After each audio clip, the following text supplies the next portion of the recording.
and then he was talking about some shit like, I sold, after a couple of houses of flipping houses or whatever, he sold this house and then he bought a townhome, and it was a lot higher of a price. It was like $100-something-thousand. He bought a townhome or whatever. I was like, oh, you must be renting that out to people because, that sounds like a lot of an expensive thing to buy. He was like, no, I lived in it. And I'm like, oh, that's great. That's cool. That's really fucking great. Guess how much that same townhouse probably goes for today? I'm talking to y'all now. I have no fucking idea. But like, bro, I'm so sick of this shit. Bro, I'm so sick of this. And then after that, he was like, I sold that townhouse and I moved to this house that I'm currently at, this ranch, and we just built it. We fixed it up and things of that nature over the years and stuff like that. That's where he currently lives right now. And then after he said that, I was like, oh, I'm trying to get like you one day. That's so cool. And he was like, oh, there's ways. There's ways to do it. There's alternatives. And I'm in my head, I'm just thinking, yeah, there is fucking ways. Raise the fucking pay wages and lower the price of everything, you goddamn pieces of shit.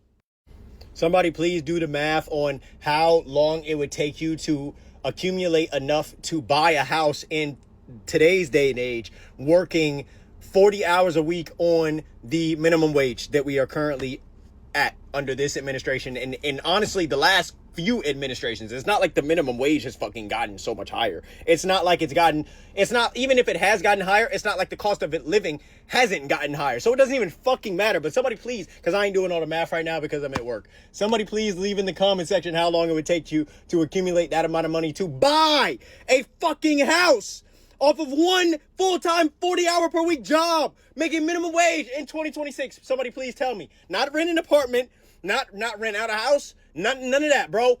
Buy a fucking house. Somebody please fucking tell me, because I can barely even buy a fucking car. What are you talking about for under 15K? What are you talking about, bro?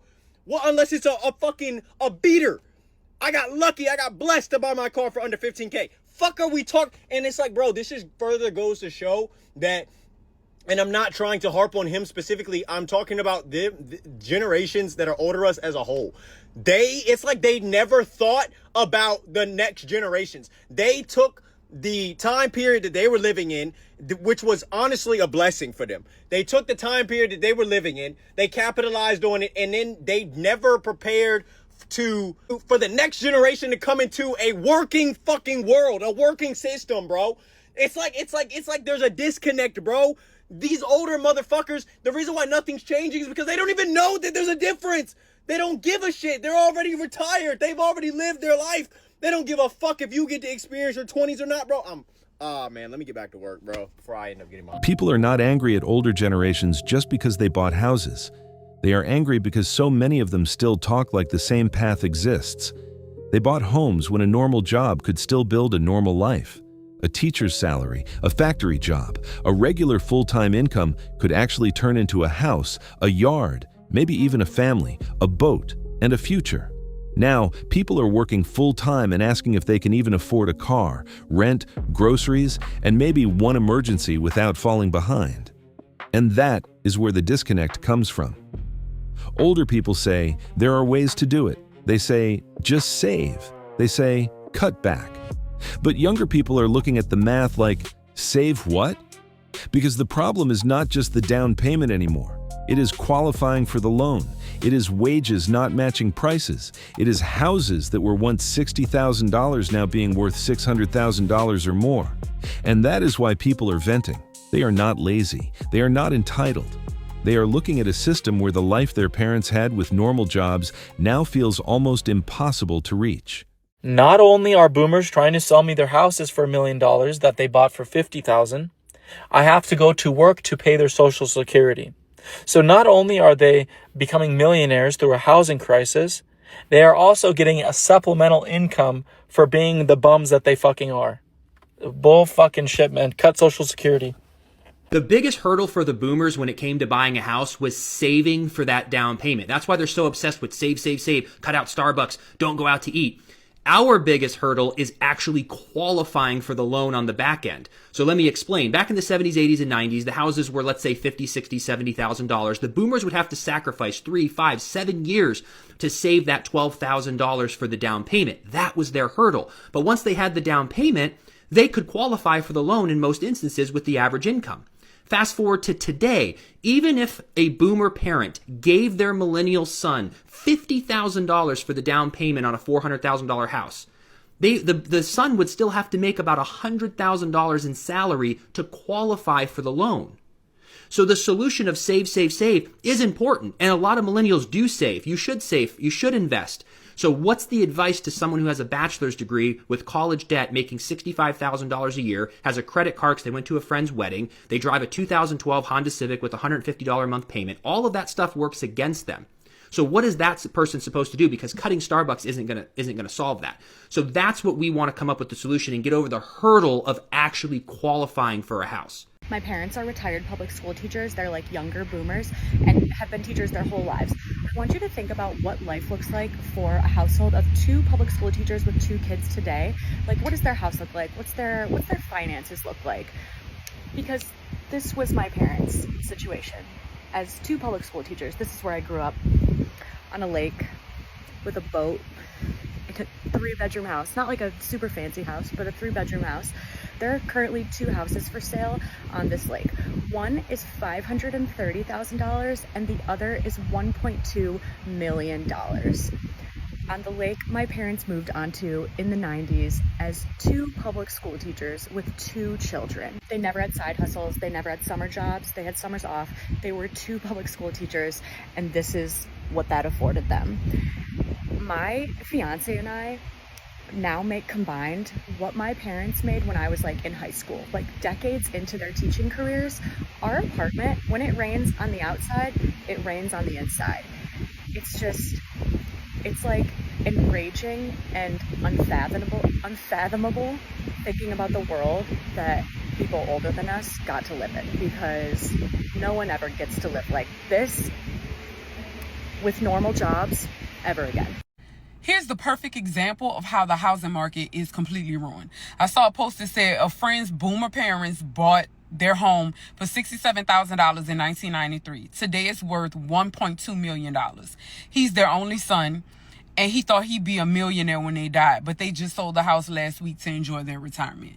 Now, I don't feel like anything is wrong with like you wanting to benefit from I guess the profits or the proceeds of your hard work, your labor, your house you invested in, obviously the equity has grown. But if the son is upset that his parents sold the $1.2 million house and he was impressed with the value and he thought it would make him a millionaire, he likely can't afford to buy a $1.2 million house. And that's the problem, is that these houses have gone up in value so much that the next generation behind you, your children cannot afford to buy the house that they grew up in. That is very problematic. And that's why the housing market is completely ruined. I don't know if this is like a new thing, because I don't remember this when I was younger. Maybe I was just young, so I wasn't tuned into it. But parents are literally just buying their kids' houses now.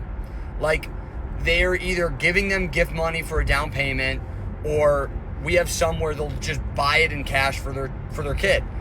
And nobody's talking about this. Like, everybody wants to talk about, oh, houses are being propped up by this, or houses are being propped up by that, or it's rates, or it's like, no, the amount of wealth that is being transferred right now generationally is like insane. And I don't know all the statistics behind it, but like, you could probably look it up. It is insane.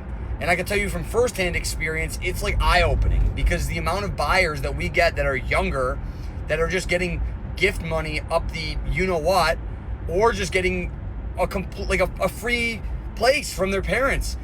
I'm not a hater on it. I think I completely, I understand it. It's like, why wait to give the money while you're dead when you can't even enjoy it with your kid, where it's like, oh, you can give it to your kid while you're alive and enjoy the fruits of your labor by proxy through your child.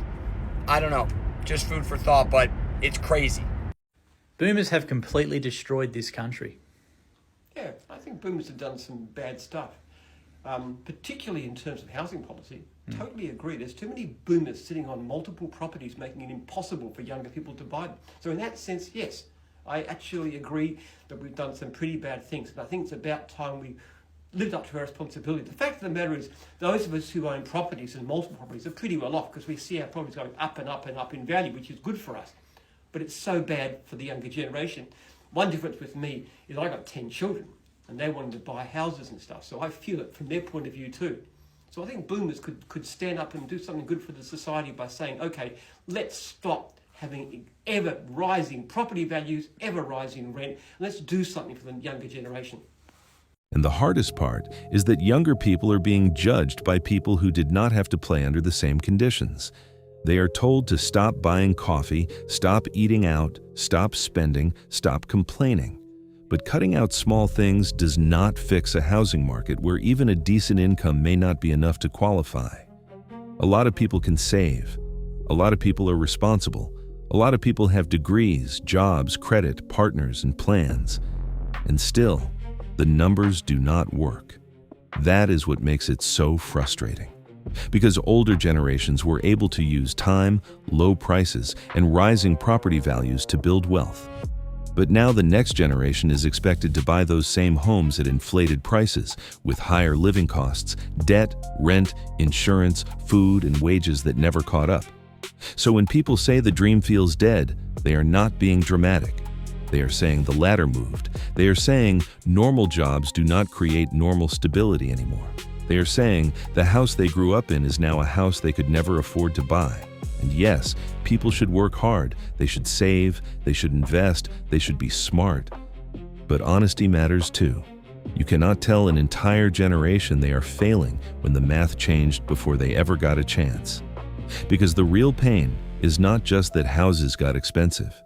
It is that the future people were promised now belongs mostly to those who got there first. My parents are retired public school teachers. They're like younger boomers and have been teachers their whole lives. I want you to think about what life looks like for a household of 2 public school teachers with 2 kids today. Like, what does their house look like? What's their finances look like?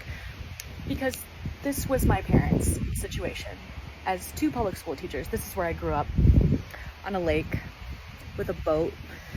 A 3-bedroom house, not like a super fancy house, but a 3-bedroom house. There are currently 2 houses for sale on this lake. One is $530,000 and the other is $1.2 million. On the lake my parents moved onto in the 90s as 2 public school teachers with 2 children. They never had side hustles, they never had summer jobs, they had summers off.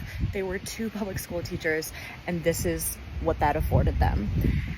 My fiance and I now make combined what my parents made when I was like in high school, like decades into their teaching careers. Our apartment, when it rains on the outside, it rains on the inside. It's like enraging and unfathomable thinking about the world that people older than us got to live in, because no one ever gets to live like this with normal jobs ever again.